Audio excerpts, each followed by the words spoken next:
আমরা আজকে অপরাহ্নে আমাদের মন্ত্রণালয়ে যে সমস্ত জেলায় তাপমাত্রা একটা নির্দিষ্ট সীমার ঊর্ধ্বে যাওয়ার সম্ভাবনা আছে সে সমস্ত জেলা চিহ্নিত করেছি এবং সেগুলোতে শিক্ষা প্রতিষ্ঠান বন্ধ রাখার জন্য প্রায় আমরা 14টি জেলার মতো সেটা নির্ধারণ করেছিলাম এবং বেশ কয়েকটি জেলাতে এখন তাপমাত্রা প্রায় 28 বা 30 ডিগ্রি সেলসিয়াসের নিচে নেমেছে, কারণ অনেক জায়গায় তো বৃষ্টি হচ্ছে।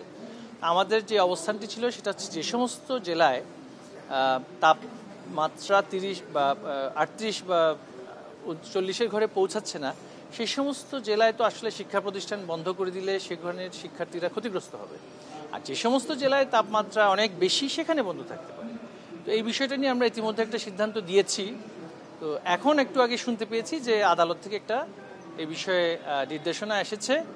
আমরা সেটা পর্যালোচনা করে সেটা যদি কপি আমাদের কাছে দেওয়া হয় তখন আমরা বলতে পারবো, কারণ এটা এখন পর্যন্ত সংবাদ মাধ্যমেই আছে।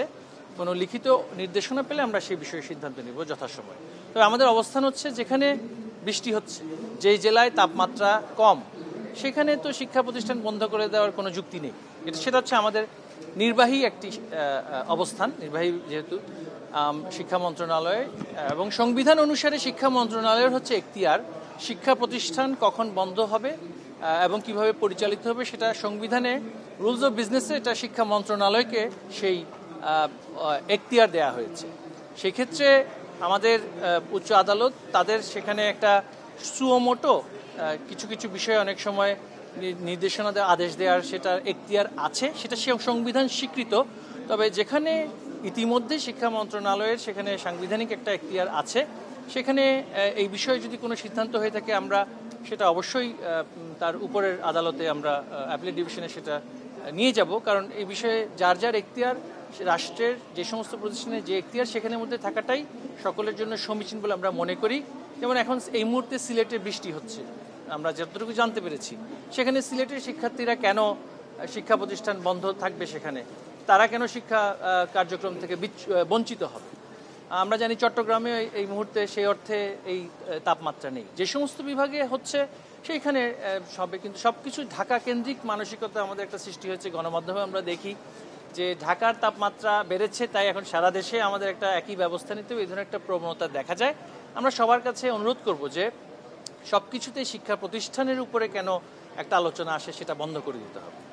আর আমাদের তো দেশে অন্যান্য জায়গাতেও তো প্রতিষ্ঠানগুলো খোলা আছে, আর এই শিক্ষার্থীরা ইতিমধ্যে প্রাথমিক মন্ত্রণালয়ে 11:30 পর্যন্ত শিক্ষা প্রতিষ্ঠান চালানোর একটা প্রক্রিয়া সেটা নির্দেশনা দিয়েছিলেন। আমাদের সেটা দেখতে হবে, যেহেতু আদালতের বিষয়ে আমি এই বিষয়ে মন্তব্য করতে চাই না। তবে আমাদের অবস্থান আগের মতোই, যে শিক্ষা প্রতিষ্ঠান বন্ধ করে দেওয়ার প্রবণতাটা দেশের জন্য সঠিক নয় এবং এই ধরনের চাহিদা এবং অনুরোধ করাটাও কিন্তু আসলে আমরা মনে করি শিক্ষা মন্ত্রণালয়ের পক্ষ থেকে যথাযথ নয়।